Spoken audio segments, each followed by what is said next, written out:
Hey, good morning. It's Rick with Rock Bottom Outreach, and it's day 86 of the journey. So, if you're following along, you hear me talk about the heart transplant a lot because that's what I'm going through, obviously. But you also hear me say America needs a heart transplant. That's something I've talked about a lot lately. And so, you may be kind of like, be more specific. What does that look like exactly? Well, I'm going to do my best to try to explain that to you.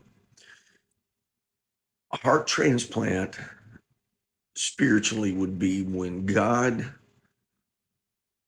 changed your heart about something, when you had a spiritual awakening, if you would.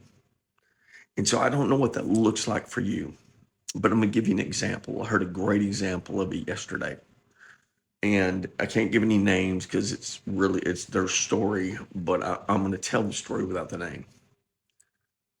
So it's a young lady, and she has a very prominent career in helping others, and she just was done.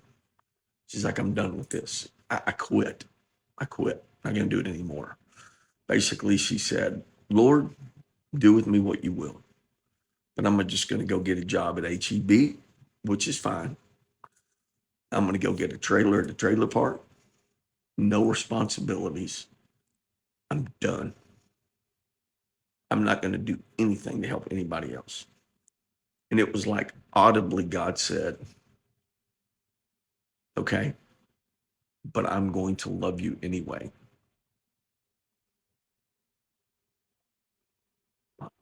What do you mean you're going to love me anyway? I'm going to throw my career away. I'm going to do nothing else to help anyone else. I'm just going to exist, and you're going to love me anyway.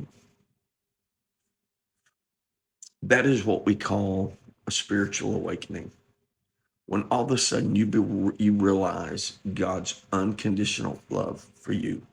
That is what we call a heart transplant. So when I say, what was your heart transplant story? That's exactly what I'm talking about.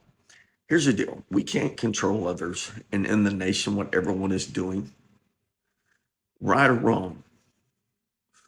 But what constitutes a heart transplant is the way that we respond to that. Do we respond in love or hatred?